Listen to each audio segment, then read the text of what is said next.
Everyone welcome to my YouTube channel success Mantra. UP junior aided super TET की revise answer key आ चुकी है। ठीक है, और आपको अपना फाइनल स्कोर पता है, आपने देख लिया है। अब रिजल्ट आने की बारी है और रिजल्ट आपका कल आ रहा है 12 नवंबर को। और जो है रिजल्ट का इतना वेट नहीं है जितना कि वेट है कि कितने नंबर ऑफ स्टूडेंट पास होते हैं और हर सब्जेक्ट में कितनी जो है सीट्स निकल के आती हैं, और जो है किस कैटेगरी में कितने स्टूडेंट्स पास हुए हैं, बीएड में कितना पास हुआ है, बीटीसी में कितना पास हुआ है। तो ये सब चीज़ें देखने वाली हैं और इन सब का सबको बेसब्री से इंतज़ार है। तो आपको रिजल्ट के लिए और सबके लिए all the best in advance. चलिए देखिए, कुछ लोगों के कमेंट आए थे इसलिए वीडियो बना रहे हैं कि ओबीसी हिंदी 71.3 गुणांक है, क्या चांस है। ठीक है, किसी ने संस्कृत से में पूछा है 116 है और एकेडमिक आपकी 26 है। ओके, फिर नेक्स्ट है कि 3 आंसर बढ़ने के बाद मैथ साइंस गुणांक 71.09 एससी कैटेगरी, एनी चांस। तो देखिए ये सब जो है आपके हिंदी 121, ओबीसी फाइनल एकेडमिक 23.94, क्या चांस है। एंड मैथ साइंस ओबीसी गुणांक 72.43। फिर है एसएसटी 115 एकेडमिक 29.478, गुणांक है आपका 75.478। कोई चांस सिलेक्शन का? तो मैम मैथ्स साइंस में 70.82 गुणांक बन रहा है एससी कैटेगरी, प्लीज़ टेल। तो देखिए आप लोगों के हैं 70, 75, 72 बन रहा है, काफ़ी अच्छा स्कोर है। ठीक है, देखिए रियलिटी है कि कट ऑफ कितना जाएगा ये किसी को नहीं मालूम है। क्यों नहीं मालूम है? क्योंकि नंबर ऑफ सीट्स और किस सब्जेक्ट में कितनी है किसी को नहीं मालूम।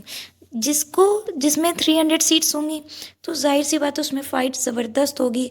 ठीक है, तो जब फाइट ज़बरदस्त होगी तो जो कट ऑफ है वो ऑटोमेटिक जो है बढ़ के ज़्यादा जाएगा। अब जिसमें नंबर ऑफ़ सीट्स 500 हो जाएँ, 600 हो जाएंगी, तो उसमें फ़ाइट क्या हो जाएगी, थोड़ी सी मतलब फ़ाइट तो होगी होगी क्योंकि सीट इतनी कम है, लेकिन फिर भी इन कंपैरिजन टू 300 कम रहेगी। ठीक है, तो जो आपका कट ऑफ है वो आपका क्या हो जाएगा, थोड़े गुणांक नीचे जाएगा। तो ये सब जो चीज़ें हैं वो आपकी नंबर ऑफ़ सीट्स पर डिपेंड कर रही हैं कि किस किस सब्जेक्ट में कितनी नंबर ऑफ़ सीट्स है, और ये किसी को नहीं मालूम है। तो ये आपको 12 नवंबर को ही पता चल पाएगा कि किस सब्जेक्ट में कितनी है। ये आप पेन पे अपने जब भी आपको ये बताए डेट अनाउंस करे कि वो कब जो है नंबर ऑफ़ सीट्स बता रही है कि किस सब्जेक्ट में कितनी है। ठीक है, रियलिटी है कि किसी को नहीं मालूम है। अगर कोई कह रहा है गेस वर्क कर रहा है और किसी का गेस वर्क जो है फंस जाता है, सही हो पड़ जाता है, किसी का गेस वर्क नहीं सही पड़ता है, तो ये बस बात की बात है, लेकिन इसमें कोई भी सच्चाई नहीं है। कितने स्टूडेंट्स पास हो रहे हैं किसी को नहीं मालूम है। ठीक है, 2 लाख बच्चों ने दिया है समथिंग, तो 2 लाख बच्चों में कितना बच्चा पास हो रहा है, कितना बच्चा फेल हो रहा है, किसी को नहीं मालूम। पेपर जब पैटर्न सबने देखा, जब पेपर दे के निकले काफ़ी टफ है, आंसर की मिलाई, नंबर बढ़ते ही चले गए, रिवाइज आंसर की में बढ़े, फिर किसी के नहीं बढ़े। तो ये सब बातें कोई स्पष्ट तौर से नहीं आपको बता रहा है कि कितने हैं।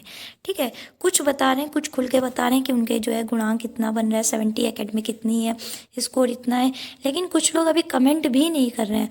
तो आपको कैसे मालूम कि सिर्फ इतना ही बच्चा पास हो रहा है? जो कमेंट नहीं कर रहा है हो सकता है वो भी पास हो रहा हो सकता है उसके मार्क्स ज़्यादा आ रहे हो सकता है उसका गुणांक बहुत ज़्यादा बन रहा हो।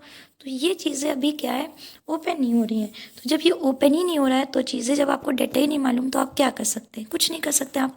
कट ऑफ कुछ नहीं बता सकते हैं, जो बता रहे हैं तो आप अगर तसल्ली करना चाहें तो आप कर सकते हैं, लेकिन उसमें कोई भी सच्चाई नहीं है।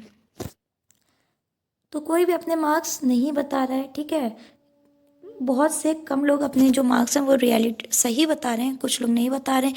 75 से 80 के बीच में कितने लोग हैं, लेकिन क्या इतने होंगे? अगर इतने होंगे 75 80 वाले, तो उनका जो है 69,000 में हो जाना चाहिए, या फिर टीजीटी पीजीटी में भी सिलेक्शन हो जाना चाहिए।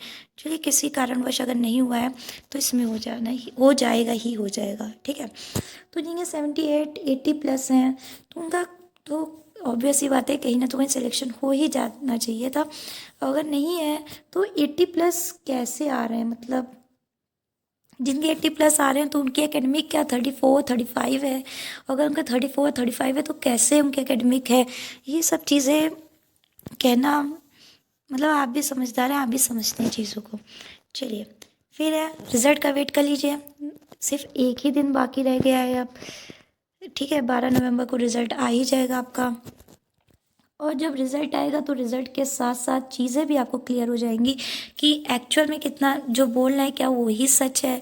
ठीक है, तो ये सब चीज़ें भी जब क्लियर हो जाएंगी, जब क्लैरिटी आ जाएगी, तभी कोई बता सकता है कि कट ऑफ कितना जा सकता है। ठीक है, रिज़ल्ट आ ही जाएगा, शायद देर रात तक, देर शाम तक आए या दिन में आ जाए।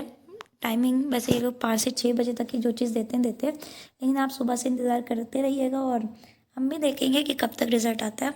और फिर जब आप रिज़ल्ट आ जाएगा, फिर रिज़ल्ट के बाद मिलते हैं और फिर देखते हैं कि कितना जो है चीज़ें निकल के आती हैं, और जितनी चीज़ें निकल के आएंगी उस हिसाब से हम कट ऑफ आपको जो है बना के बताएंगे कि कितने नंबर पर एक्चुअल में सेफ़ है, और उसके आगे का प्रोसेस क्या है, कौन से डॉक्यूमेंट लगने हैं, कौन से डॉक्यूमेंट नहीं लगने हैं।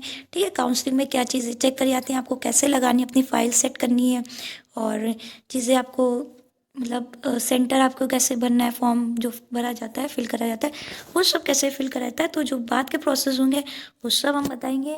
और बस एक दिन का इंतज़ार, और तो उसमें से 1504 जो भी आपके आप ही लोग में से जो एक्सपीरियंस हैं वो सेलेक्ट हो जाएंगे, और वो बेरोज़गार से रोज़गार हो जाएंगे। और जो नहीं होते हैं, आप रिज़ल्ट को जो है एक्सेप्ट करिएगा। ठीक है, देखिए एक्सेप्ट आप करेंगे जो भी है, अच्छा है बुरा है, जो भी कमियां हैं उनको सुधारने की कोशिश करिएगा। उनको सुधारिए, जो आगे वैकेंसीज आएंगी उनमें अपना बेस्ट दीजिए। तो अगर आपको इन्फॉर्मेशन पसंद आई है तो चैनल को सब्सक्राइब करिए, वीडियो को लाइक करिए और शेयर करिए। And all the best, good luck.